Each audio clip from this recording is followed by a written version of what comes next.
عید الفطر ہوتی ہے تو جو سیلونز ہوتے ہیں وہاں چاند رات پہ کافی زیادہ رش ہوتا ہے. یہاں پر چاند دیکھنے کی رات پہ کافی زیادہ رش ہو جاتا ہے. یہ مستحب عمل ہے کہ چاند دیکھنے سے پہلے سے لے کے اور قربانی تک اپنے بال اور ناخن نہ کٹوائے جائیں. یہ فرض عمل تو نہیں ہے، مستحب ہے. قربانی کر رہے ہوں تو اس سے پہلے اپنے بال، داڑھی، ناخن وغیرہ جو تراشنے ہوتے ہیں وہ تراش لیں. جی عید قربان کب ہوگی، اس حوالے سے آج ضرورت حلال کمیٹی کا اجلاس ہونے جا رہا ہے جس میں چاند کی ضرورت دیکھی جائے گی اور یہ تعین کیا جائے گا کہ عید قربان کب ہوگی. لیکن عید قربان سے پہلے جتنے بھی لوگ ہیں ان کا یہ ماننا ہے کہ یہ مستحب ہے کہ آپ جب اپنی قربانی کر رہے ہوں تو اس سے پہلے اپنے بال، اپنی داڑھی، اپنے ناخن وغیرہ جو تراشنے ہوتے ہیں وہ تراش لیں، کیونکہ اس کے 10 دن بعد جو ہیں وہ یہ کام نہیں کیا جاتا.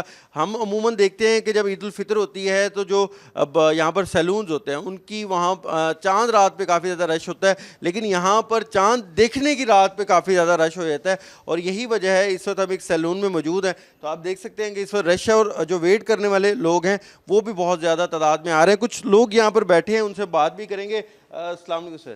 اچھا یہ بتائیے گا کہ ظاہر ہے آپ نے بھی قربانی کرنی ہوگی تو اس سے پہلے آج سیٹنگ کروانے ہیں بالوں کی؟ جی جیسا کہ آج عید قربان کا چاند نظر آ جائے گا، اس کے بعد قربانی کرنی ہے. ہم لوگوں نے 10 دن تک کٹنگ اور ناخن وغیرہ نہیں تراش سکتے تو آج ہم جاب کرتے ہیں ساتھ ہی، تو آئے ہوئے ہیں کٹنگ کروانے کے لیے. انشاءاللہ کٹنگ وغیرہ کروا کے پھر 10 دن انشاءاللہ عید قربان ہوگی 10 دن بعد. Thank you. 10 دن جو ہے وہ ویٹ کیا جائے گا. انکل جی بھی ہمارے ساتھ یہاں پر موجود ہیں، ان سے بھی کوشش کریں گے کہ بات کریں. انکل جی آپ نے بھی ماشاءاللہ عید قربان کرنی ہے؟ انشاءاللہ ضرور کرنی ہے، اور یہ مستحب عمل ہے کہ چاند دیکھنے سے پہلے سے لے کے اور قربانی تک اپنے بال اور ناخن نہ کٹوائے جائیں. یہ فرض عمل تو نہیں ہے، مستحب ہے. اور جتنا ہم حجاج کے ساتھ مشابہت اختیار کر سکیں، اگرچہ ہم ادھر تو سعودی عرب تو نہیں جا سکے، تو یہ بھی ایک حجاج کے ساتھ مشابہت ہے، تو اسی مشابہت اختیار کرتے ہوئے یہ جو مستحب عمل ہے یہ پورا کرتے ہیں. صحیح ہے جی، بہت اچھی بات ہے. یہاں پر دکاندار بھی موجود ہیں، ان سے بات کریں گے. عموماً ہم دیکھتے ہیں کہ چاند رات کو بڑا رش ہوتا ہے، تو آج تو جو ہے آپ کے پاس ہم دیکھ رہے ہیں بہت زیادہ رش ہے. الحمدللہ رش ہوتا ہے، بس چاند کی وجہ سے نا کچھ آج زیادہ ہی رش ہے. ٹھیک ہے جی، اس کی وجہ سے نا پھر مصروفیت بھی، دن بھی سنڈے کا ہے، جیسے چھٹی ہوتی ہے، چھٹی کا دن ہے آج، تو اس لیے ہر بندہ مصروفیت نکال کے یہ کام اپنا کلوز کروا کے پھر عید تک دیکھیں گے. اس کے بعد اور اس کے بعد 10 دن کام کم ہوتا ہے. ہاں 10 دن کام کم ہوتا ہے. وہ ہوتے ہیں جن کی قربانی. ہاں قربانی نہیں ہوتی، وہ کسٹمر تو آتے جاتے رہتے ہیں، لیکن پھر عید کے بعد جو ہے نا پھر رش بڑھ جاتا ہے، پھر ہر بندے نے کروانا ہوتا ہے.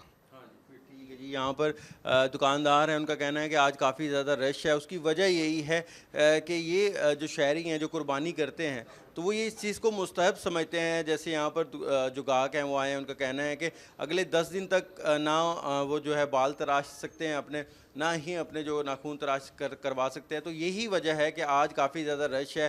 ظاہر ہے اگر کسی نے جاب پہ جانا ہے اور 10 دن تک کٹنگ نہیں کرائے گا، شیو نہیں کرائے گا تو وہ بڑھ جائے گی. تو ایک جابس کا بھی کرائیٹیریا ہوتا ہے، اس لیے جو ہے وہ کوشش کی جاتی ہے کہ جو یہاں پر اس کا جو چاند ہے ذی الحج کا وہ دیکھنے سے پہلے یہاں پر پہنچا جائے اور اپنی جو کٹنگ ہے وہ کروائی جائے، تاکہ ایک جو سنت طریقہ ہے اس کو بھی اپنایا جائے اور جو حجاج کرام ہیں ان سے بھی تھوڑی مماثلت جو ہے وہ رکھی جائے، تاکہ جو ایک مستحب کام ہے وہ کر کے اس کا ثواب بھی حاصل کیا جائے.